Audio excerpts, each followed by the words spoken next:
우수한 숫자 나눌 수 쪼갤 수 없을 만큼 쪼갰더니 요게 그 단위가 그게 원자가 됩니다. 그 어떠한 물질을 나눌 수 없을 만큼 쪼갠 겁니다. 그걸 원자예요. 그걸 갖다가 그래서 물질을 치워서 단위를 갖다가 원자라 한다. 여기에는 이 원자에는 핵과 마이너스 저기 이 중심과 그 겉을 감싸고 있는 거예요. 두 가지로 쪼개지더라 이겁니다. 이 물질을 쪼갰더니 두 가지는 나뉘더라. 원자인데 원자에는 플러스 전기를 가지고 있는 핵과 마이너스 전기를 가지고 있는 전자로 구분되더라 얘기입니다.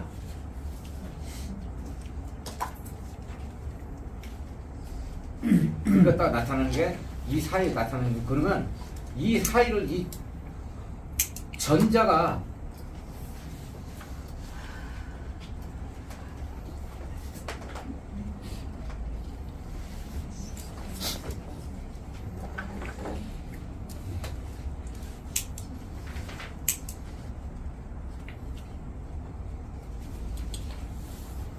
이렇게 해서 물질을 쪼갰더니 어느 하나하고 물질로 이게 원자입니다. 원자. 어떤 물질을 쪼갤 만큼 쪼갰어요. 이상 나눌 수가 없어요. 이렇게 나누는데 이 안에는 플러스 전기를 가지고 있는 이게 원자 핵과 마이너스를 가지고 있는 전자로 나뉘더라는 얘기입니다.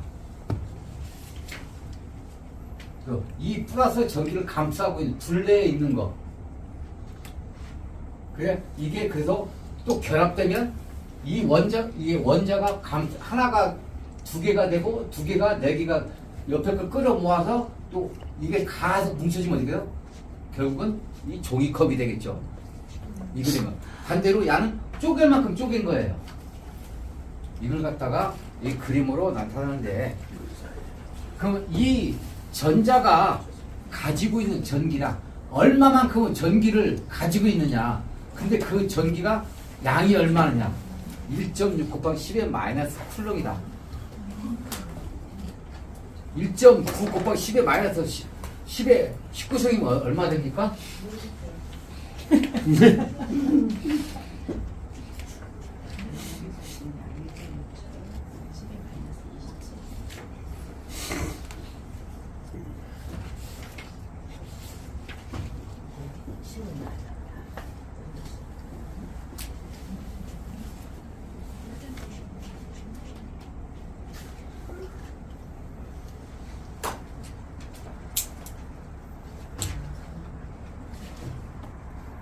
요겁니다.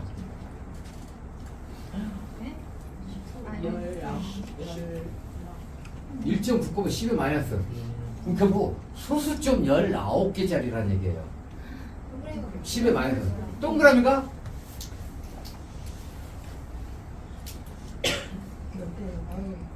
그죠? 이걸 갖다가 나타내는 책에 다 못 쓰잖아요. 예. 그래서 우리가 마이너스로 표시하는 겁니다. 10의 마이너스. 숫자 마이너스 19개예요? 그렇죠. 볼까요? 하나, 둘, 셋, 넷, 다섯, 여섯, 일곱, 아홉, 열, 11, 12, 13, 14, 15, 16, 17, 18, 19. 그죠? 이거 갖다 다 쓰기 뭐 하니까? 이거 갖다가 1.6 곱하기 10의 마이너스 19승. 우리가 표시는 쿨롱으로 하자. 이거 비웁니다. 이 전기량을 갖다 우리가 나타낼 때 사람 이름을 나타내는 식으로 전기량도 이것도 그냥 사람 이름 표시하는 식으로 표시하자는 얘기입니다. 요거.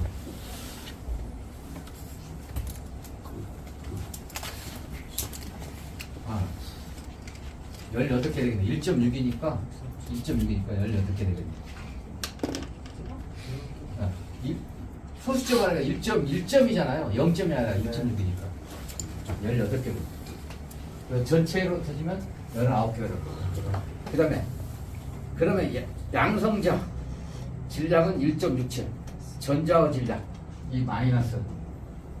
그럼 이거, 원자 핵이 양성자는, 그렇죠? 야의 무게는 얼마냐?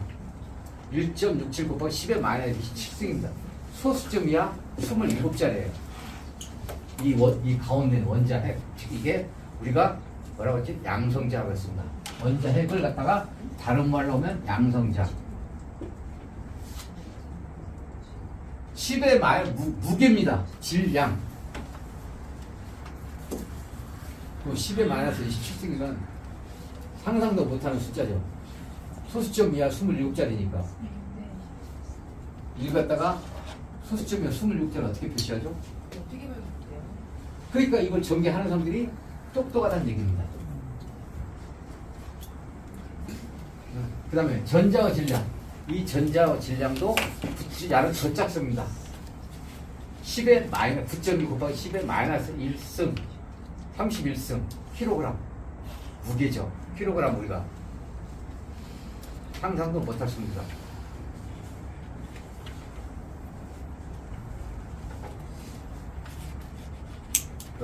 위에 것은 전기량이고 이 야가 가지고 있는 전기량이고 두 번째 양성자는 원자 핵 가운데 있는 이 양성자가 가지고 있는 무게 전자가 가지고 있는 무게를 갖고 나타내는 거다. 오음의 법칙 단위 시간 1초당 이동하는 전기량 1초 동안에 전기가 얼마나 움직이느냐예요. 전기가 전기의 양이 불이 1초 동안에 얼마나 옮겨지느냐. 근데 이것도 다 전기도 그런 식으로 연구를 해보니까 이만큼 움직이더라 이겁니다. 이걸 갖다가 오음이라는 사람이 발견을 해서 자기가 자기 법칙으로 만드는 거예요. 전기량이 1초 동안에 여기서 이쪽으로 움직이는데 1초 동안에 얼마 움직이더라. 이걸 갖다가 공식으로 만들어야 돼. 그래서 I 이퀄은 T분의 Q. 즉 1초당 얼마나 움직이느냐. 그래서 I 이퀄은 T분의 Q 또는 Q는 IT 또는 이거서 그리고 그 다음에 여기 첫 번째 여기는 시간과 전하 양이지만 또는 I는 R분의 V도 표시되죠. 전하를 두 가지 있습니다. 자.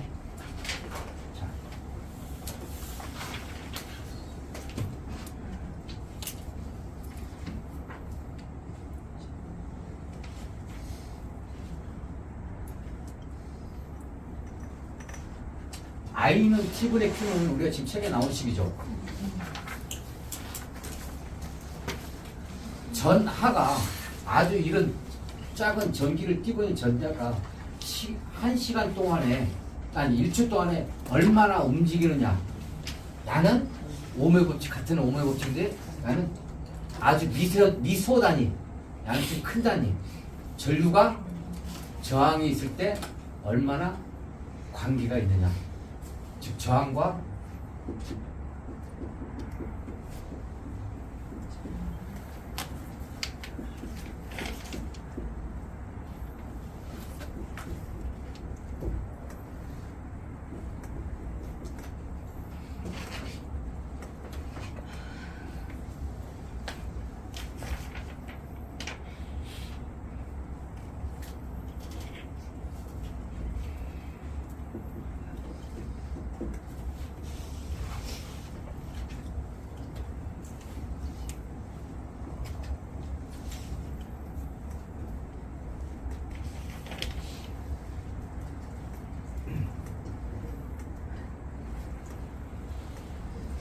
약간 시간 차이가 있죠. 위에 건 전류가 시간에 따라서 얼마나 흐르느냐를 나타내는 거고 두 번째 것은 R분의 V는 전류와 저항과 그 다음에 전압과의 관계에는 어떠한 관계가 형성이 되느냐. 나와 여러분들 관계가 어떤 형성이 관계되느냐. 그걸 나타내는 겁니다. 식이 그래서 전류 식이지만 두 개가 따로 시간과 그 다음에 전하양 관계를 일단 요식을 써야 되는 거고 여기다 저항만 있을 때, 그 다음 전압이 있을 때는 요식을 갖고 대입을 해야 되는 게 맞다는 얘기입니다. 식이 두 개다. 네. 전압, 아까 전압은 전류를 흐르게 하는 전기적 압력. 아까 말대로 전류가 물이라고 그랬죠? 물이 흐르려면 이게 물을 받치고 있는 통이 각도가 얼마나 높아야 되느냐. 이게 전압이다. 그래서 여기서 뭐 수돗물을 공급하는 수압으로 이해하면 됩니다. 수압이 세면 물을 빨리 보낼 수 있죠. 그리고 수압이 약하면 물을 높은 데로도 못 보내고 또 멀리도 못 보내요. 근데 수압이 세면 여기서 서울까지도 보낼 수 있습니다. 그 양을 꼭 저항 R은 전류를 방해하는 성분이다. 이 저항에는 고유 저항과 고유 저항이 있다. 고유 저항은 어떠한 물질을 만들어냈을 때 자기가 가지고 있는 기본 성질, 나는 남자니까 남자가 기본 성질이죠. 그리고 내 부모가 나를 갖다가 내가 박씨였습니다. 박가입니다. 그럼 나는 기본적으로 갖고 있는 게 박가의 남자예요. 요게 내 고유 성질이잖아요. 요게 고유 저항이에요. 물질도 마찬가지라는 얘기입니다. 콘덕터스 G는 전류를 잘 흐르게 하는 성분이다. 저항은 전류를 막 지나가는데 도로에다 자갈을 뿌려갖고 차가 못 지나게 막어. 근데 콘덕터스는 반대야. 싹 청소해. 누가? 그리고 차가 잘 지나게 만들어. 이건 서로 반대 관계입니다. 오음의 법칙. 전류는 기전력에 비례하고 저항에 반비례하다. 여기서 어떤 책이 여기서는 기전력이라고 하는데 어떤 책에서는 전압이라고 합니다. 전압 V로 표시합니다. 이 책에서는 기전력이라고 표시하는데 그때마다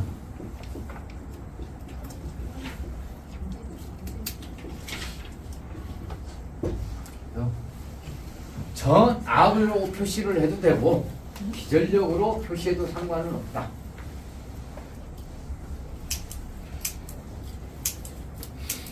그래서 A는 A라고 표시하고 전류는 A라고 표시하고 암페어라고 있습니다.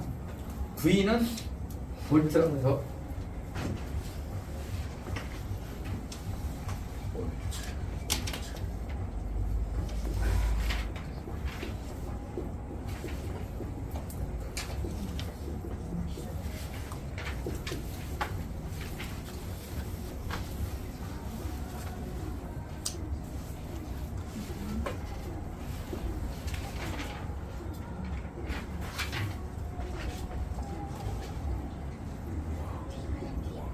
A는 암페어라고 있고 V는 볼트, 이거는 오음을 갖다가 오음이라고 있습니다.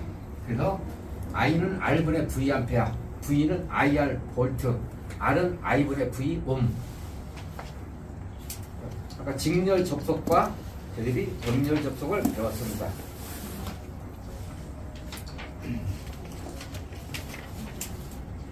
전력, 일을 할 수 있는 능력이다.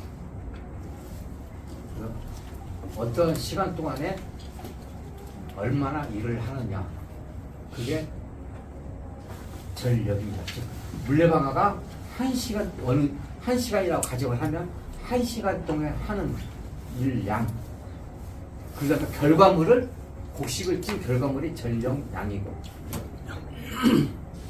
P는 VI 또는 V 대신에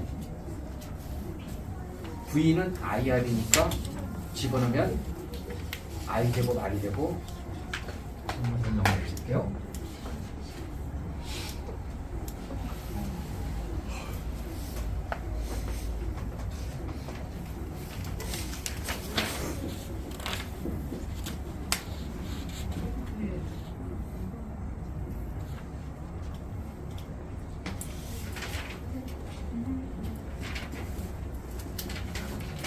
전력 P는 VI로 하는데 우리가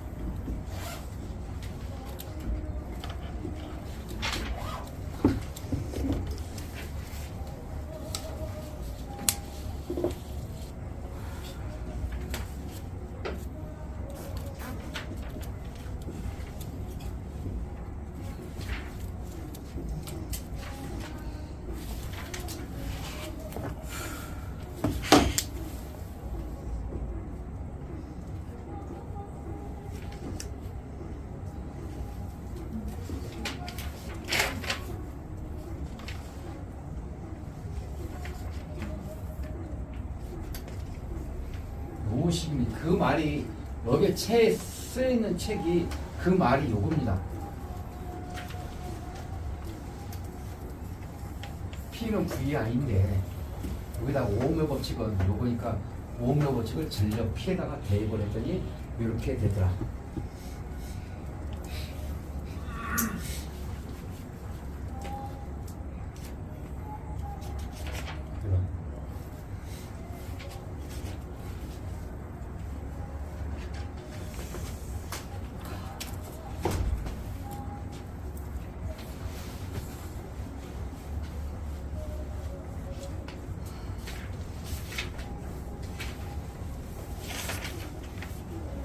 그다음에 1 에너지 전력량 열량 이거는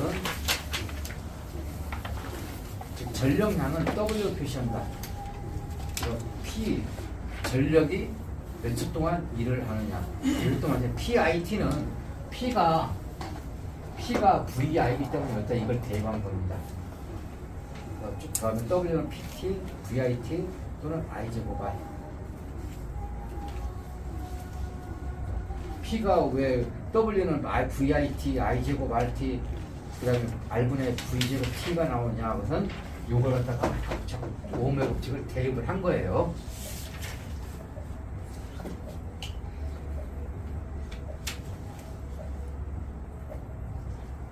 일과 에너지는 즉 여기서 전력량은 WH, 기본적으로 다냐고 발열량은 칼로리로 표시한다.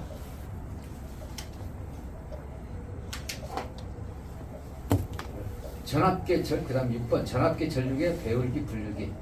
말 그대로 전압계는 우리가 가정집에 몇 볼트 있죠. 그걸 보는 걸 전압계라고 합니다. 전압을 볼 수 있는 걸 전압계, 전류를 볼 수 있는 게 전류계.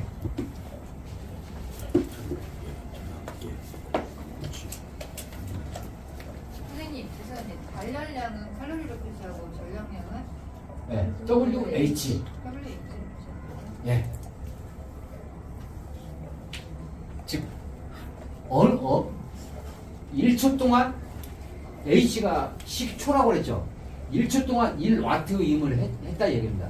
1초 동안 와트 H가 뭐냐면 1초 동안 1와트 힘 일을 했다 이겁니다.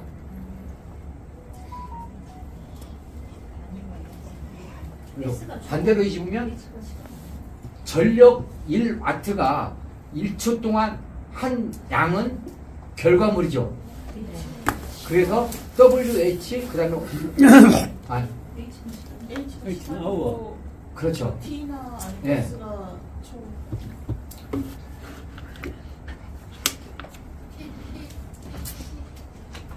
P가 초, S도 초.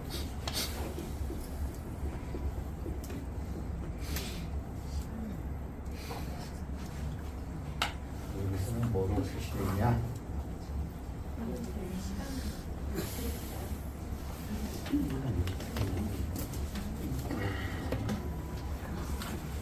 재밌었지. 그 정해져 있는 거. 그런데 이게 보면 이게 충분하다는 얘기는 이 알겠는데 360조, 36조 이 가로리가 나오면 이게 비중이라는 얘기야. 비중. 이게 줄하고 같은 뜻이라는 이렇게 보시면 됩니다. 이 가로리는 어디서 이 비중을 가로리. 와트 H다.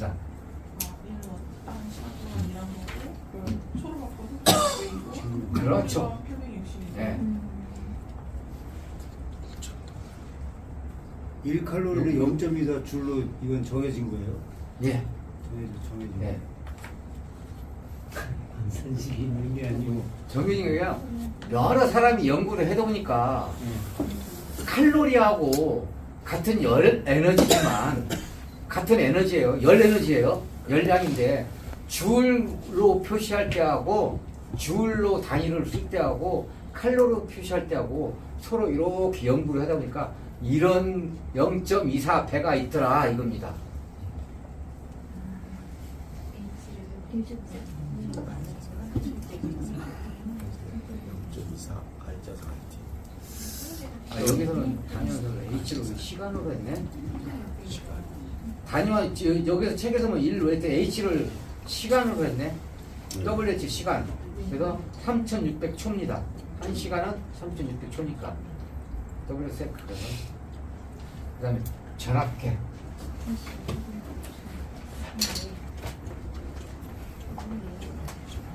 이걸 가지고 자주 꼬아 잘 냅니다. 단위를 가지고 기술과 시험에서.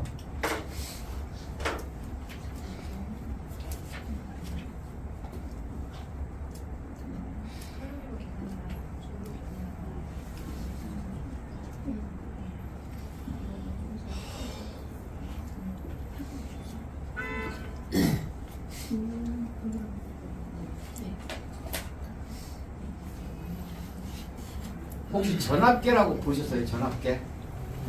이런 전기가 있습니다. 그럼 여기도 380 380V가 전기가 흐릅니다. 이렇게. 그러면 이게 전기가 흐르는 전기가 전선에 전기가 살아있는데 이걸 볼 방법이 없잖아요. 사람 눈으로 봐야 될 거면 이거 전기가 몇 볼트인지 22,000V인지 380인지 봐야 되잖아요. 그걸 쓰기 이 전선에 전기가 즉 전압이 몇 볼트가 걸려 있느냐를 표시하기 위해서 만든 게 전압계입니다. 이렇게 해요. 그러면 이 전선에 그렇지 않으면 사람이 손으로 만져봐야 돼요. 근데 만지면 죽어요. 근데 그렇다고 만진다고 해서 이게 전압이 몇 볼트인 걸 모르잖아. 사람이 죽는다는 것만 알지 몇 볼트인 걸 몰라. 이렇게 해서 표시한 게 전압계. 전압을 표시하고자 하는 거. 이거 전압계. 그 다음 전류계는 이 회로에 전류가 이렇게 흐르죠.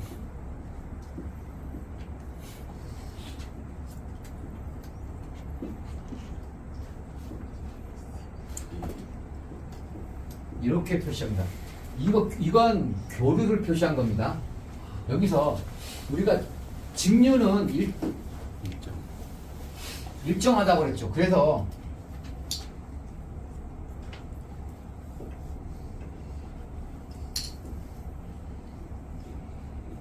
이렇게 돼 있으면 나는 이 전기선에 직류 전류가 얼마나 흐르느냐를 나타내는 거고, 나는 전류가 교류 전류가 얼마나 흐르느냐 이걸 나타내는 거고, 나는 반대로 전압이 몇 볼트가 걸리느냐 지금 이 전기에 이렇게 쓰면 교류.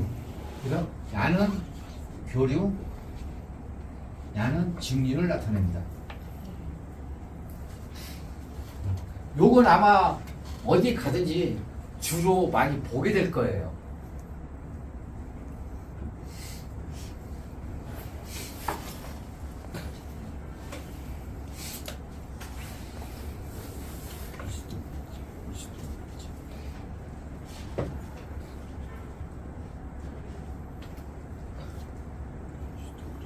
전압계는 전압을 본다. 전류계는 전류를 보는 계기. 그래서 전압계라는 게 전압을 보는 계기. 그래서 전압 줄여서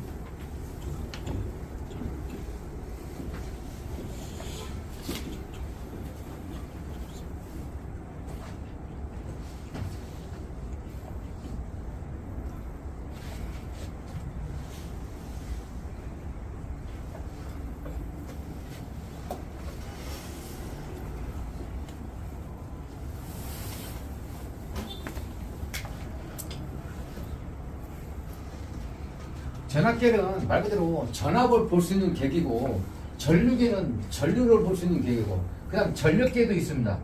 전류계 많이 있습니다.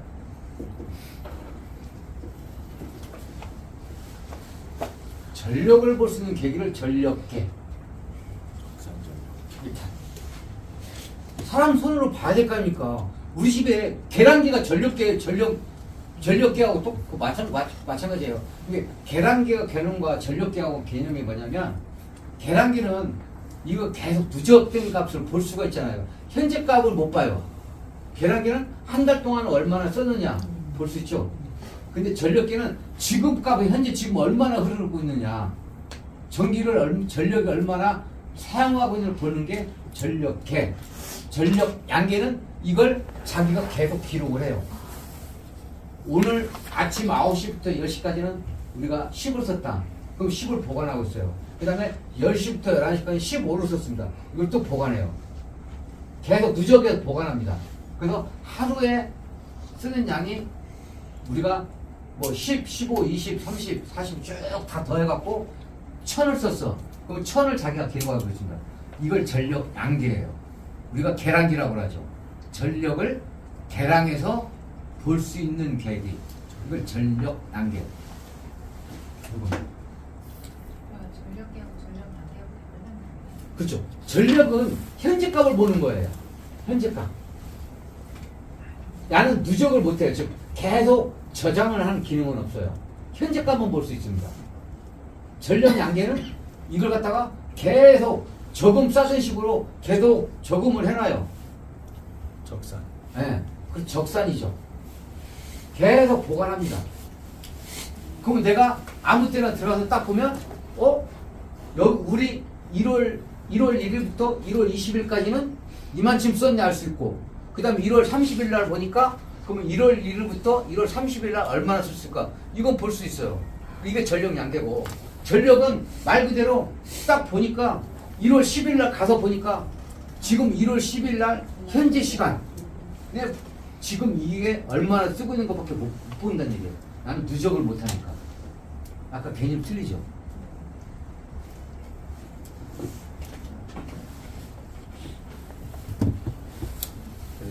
배울기, 분류기가 있는데, 배울기는 우리가 전기를 쓰다 보면 아주 미세전류가 세세히 모르지 못합니다. 몇 볼트 이 전기가 있는지, 몇 암페어 전기가 흐르고 있는지 보기가 힘들어요. 왜? 단위가 커질 때문에 갖다가 아예 우리가 212V, 210.4V 이렇게 세세하게 보기 위해서 전압계에다가 추가로 기기를 설치합니다. 추가로 쓰는 거 갖다가 그러니까 배울기. 이게 전압계에 전기가 걸리는데, 즉 선로에 여기에 이 선로에 전기가 걸리면 여기 전압기가 나타나는데, 이게 아주 작은 값까지 볼 수 없어요. 정확히 볼 수가 없어요. 단위가 커집니다. 왜냐하면 여기에 걸리는 전기 특성상 이걸 아주 계기를 미세하게 못 만들어요. 예. 여기 이 전압기가 1V, 2V, 0.1V를 이렇게 만들 수가 없어요. 왜냐하면 만들 수는 있는데 그렇게 되면 워낙 금이 커져버리기 때문에. 그래서 이걸 갖다가 이 전압계에다가 여기다가 이렇게 전압계에다가 여기 직렬로 연결합니다. 정렬.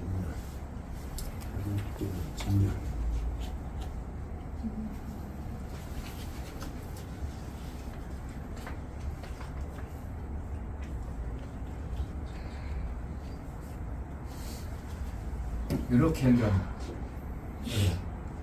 이 전압계 내부에다가 그러면 야가 전압계가 210.5V, 210V, 12.2V 이렇게 미세롭다. 우리가 쉽게 나타나. 이것이 없으면 말 그대로 그냥 두리뭉실 나옵니다.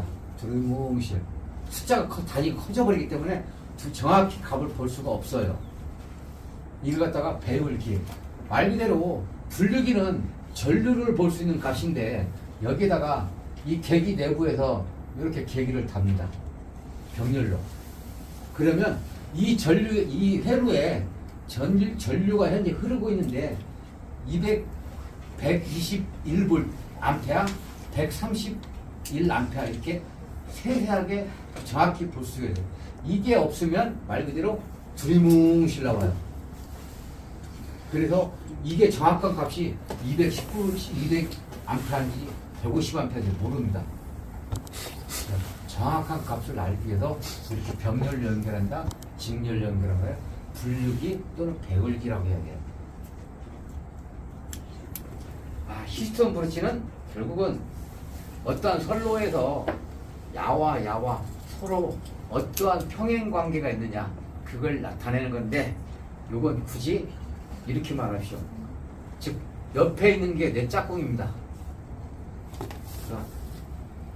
서로 반대편에 있는 게 반대편이고 그래서 이것만 하시고 이거 어떤 저항이라든지 저항을 측정할 수 있는 계기들이에요. 그래서 요거 이 내부 세부적으로 들어가면 교류 쪽에서도 한참 들어가야 돼요. 한참 수학 공식이 들어가려면. 근데 아마 기영사 씨는 이건 안 나올 거니까 요런 게 있다만 아시면 됩니다. 그래서 여기서 R1 곱하기 R4는 R2와 R3와 서로 비례관계가 있으면서 R1을 제가 요 식은 나올 겁니다.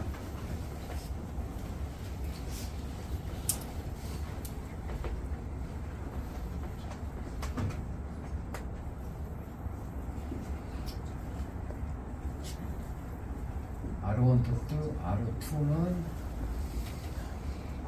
R4구나. 다타입.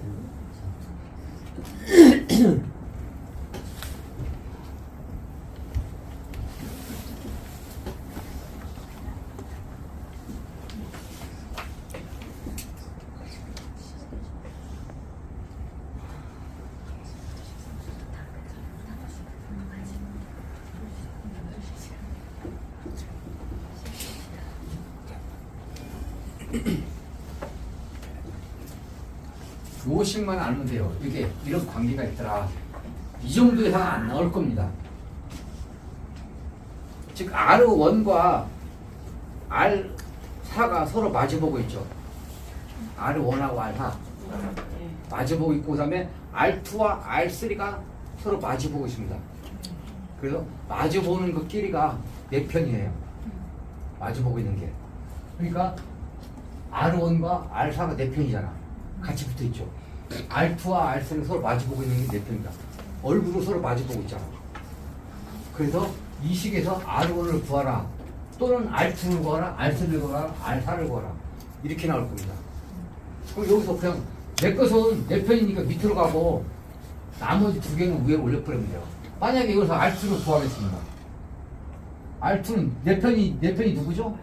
R3잖아. 그럼 반대편이 누구예요? R1, R4. 요 이상 안 나올 겁니다. 이렇게 네 가지밖에 안 나올 거예요. 마주보고 있는 게 얼굴을 서로 마주보고 있는 게 4편이다. 이 정도 수준에서 측정 계기입니다. 저항 측정하는 방법인데 우리가 아까 저항에도 있었죠.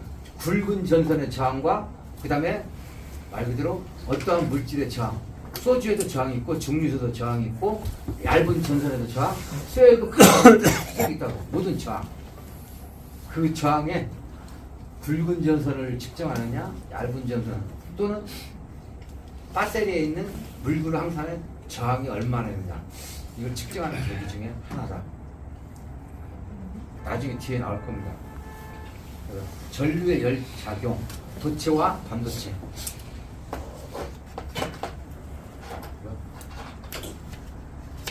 도체는 온도가 상승하면 저항값도 상승하는 플러스 전기, 즉 특성을 갖는다. 정특성. 또 반도체는 나는 온도가 상승하면 저항값은 거꾸로 반대해서 부특성은 온도 고정을 갖는다. 주울의 법칙. 저항 아래 전류가 T초 동안 흐르면 다음과 같은 발열량이 발생한다. 그래서 W는 0.24, PT는 0.24 VIT. P는 VI이기 때문에 또 V 대신에 5매 법칙을 집어넣으면 0.24 I제곱 RT 이렇게 됩니다. 여기서 단위가 칼로리로 나왔습니다. 그래서 주울의 법칙은 0.24 I제곱 RT 칼로리다. 근데 칼로리로 표시 안 하고 단위가 주울로 나왔다. 그러면 아까 0.24를 빼면 됩니다. 0.1주울은 0.24이기 때문에 재병 효과와 그 다음에 펠트 효과, 톰슨 효과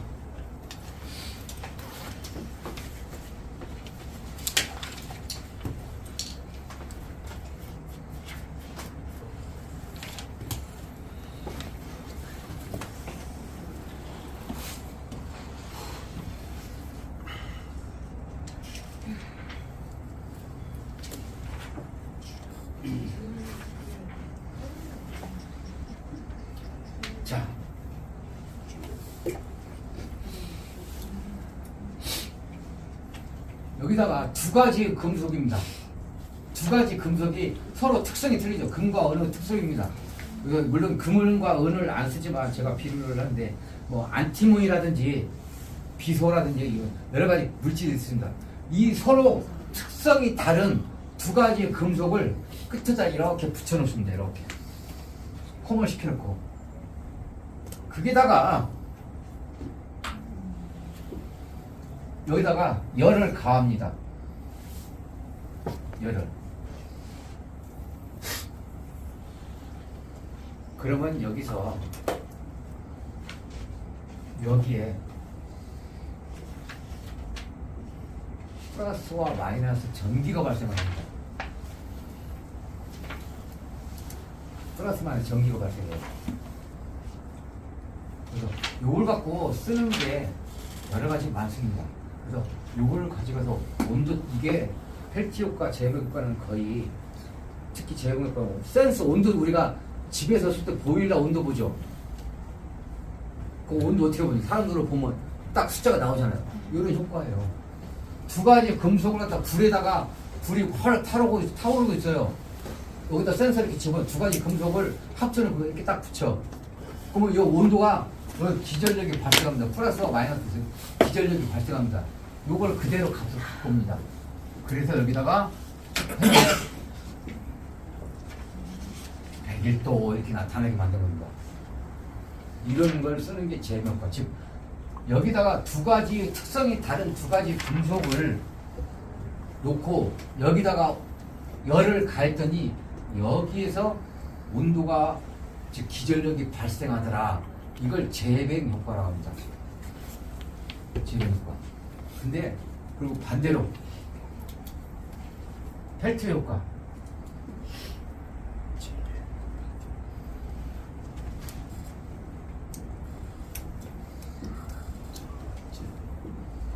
두 가지 똑같습니다. 두 가지 금속 서로 특성이 다른 두 가지 금속을 놓고 이때는 야는 여기다 열을 가했죠. 여기다가 마이너스 플러스 마이너스 즉 플러스와 마이너스 전기를 샥 물론 우리가 쓰는 220V가 아닙니다. 아주 미세한 사람으로 만져도 죽지도 않을 정도 감 느끼지도 못할 정도로 몇 볼트 한 5V, 10V 이 정도 돼요. 어떤 건 12V까지 나옵니다. 제조회사만 좀 이런 AC가 아니라 DC 그것도 전류를 가합니다. 그러면 여기서 이 끝점에서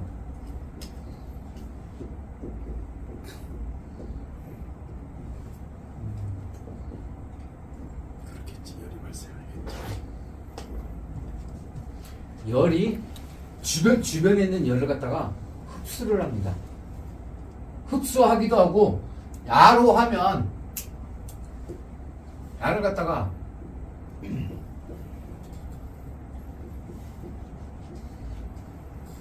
열이 이 끝점에서 열이 발생하기도 하고 열이 흡수하기도 해요. 이 현상이 펠티어 효과입니다. 열이 흡수 또는 발열하는 거. 여기 보면 뭐라고 하죠? 흡열 발열로 나오죠. 요게 어디 많이 쓰느냐? 가장 우리가 눈에서 보는 게 냉동고, 냉장고, 그 다음에 요즘에 말하는 에어컨 을 많이 씁니다. 특히 많이 쓰는 게 냉동고들이에요. 이 원리를 이야기합니다.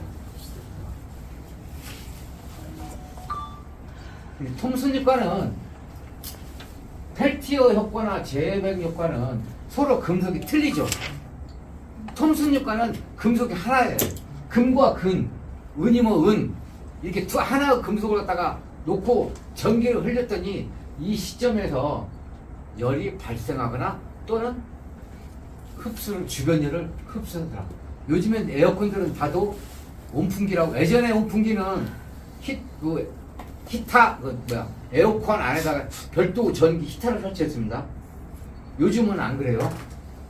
그 자체가 난방도 시스템이에요. 즉 겨울 어떻게 하냐면 요즘에 여러분들이 예를 들면 냉난방기라고 해서 나오죠. 냉난방기가 뭐가 냉방할 때는 봤거든요. 여름이니까 주변 열을 뺏어가는 거잖아요. 지금 이제 말 그대로 난방기는 지가 이 특성을 이용해서 겨울 되면 실외기 옆에 있는 열을 쫙 당겨와요. 실외기 공기 중에 있는 열을 당겨와서 어떻게 보냐? 실내에다가 불어주는 역할을 합니다. 근데 이게 단점이 있어요. 주변 온도가 영하 10도 떨어지잖아요. 10도, 15도 떨어지면 주변에서 뺏어올 열이 하나도 없잖아. 그러니까 야가 의미가 없어. 냉난방기라고 하고 거짓말입니다. 에어컨 회사에서 냉난방기라고 해서 비싸게 팔습니다. 이런 남부지방이나 중부지방까지는 그래도 가능해요. 강원도 같은 데는 영하 20도가 저녁이 되면 영하 20도가 되잖아요. 야가 이 특성을 이용해서 열을 땡겨와서 안에다 따순 바람을 넣어줘야 되는데 영하 20도면 따순 공기가 없잖아 아예. 그러니까 겨울에 막 추워 죽겠다고 난리입니다. 강원도 사시는 분들이 냉난방기라고 사셨더니 낮에는 그래도 할만해. 왜? 햇빛이 좀 있으니까. 저녁 됐더니 영하 20도가 떨어지면 그때가 오히려 난방이 더 필요한데 난방 의미가 없어. 바람만 나오는 거야. 그런 경우가 있습니다. 좀. 그래서 이 원리를 이용한 게 통순효과, 재백효과, 그 다음에 펠티거 효과입니다.